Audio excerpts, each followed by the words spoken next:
Hello friends, we are going to draw a flowchart to calculate the sum of a series. My series is like this. I have to obtain the range as an input from the user. I have to write a series like this: 1 into 2 plus 2 into 3 plus 3 into 4 plus 4 into 5 plus up to n into n plus 1. So for this we have to draw a flowchart. So this is the logical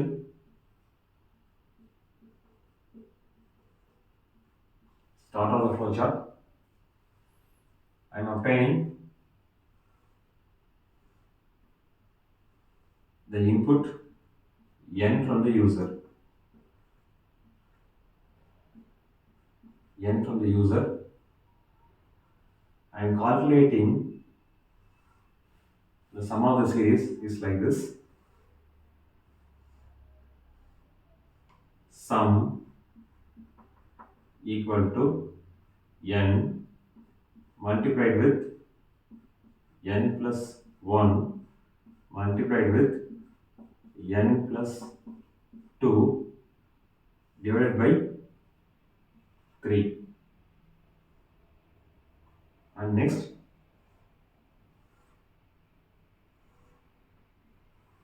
I am printing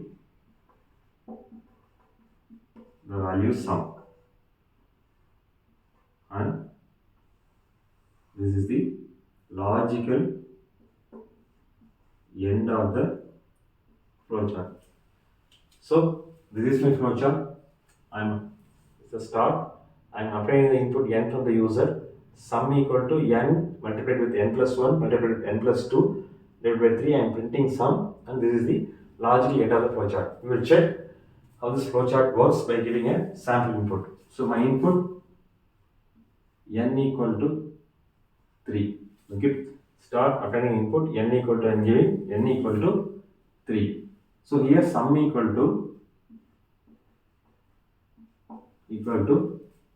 value of n 3 multiplied with n plus 1.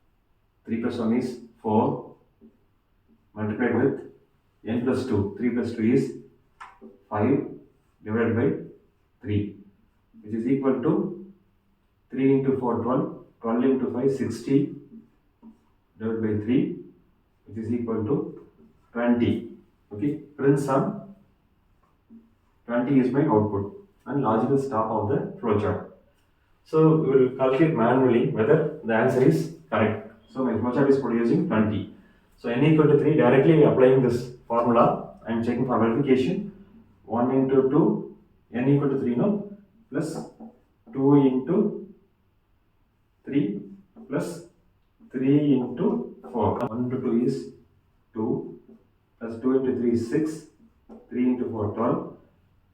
Okay, 2 plus 6 8. 8 plus 12 equal to 20 is the correct answer. The flowchart is producing 20.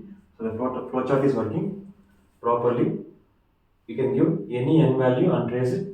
The answer will be correct. That's it. Thanks for watching this video. Please subscribe to my channel, share, comment and press the bell button. Thank you.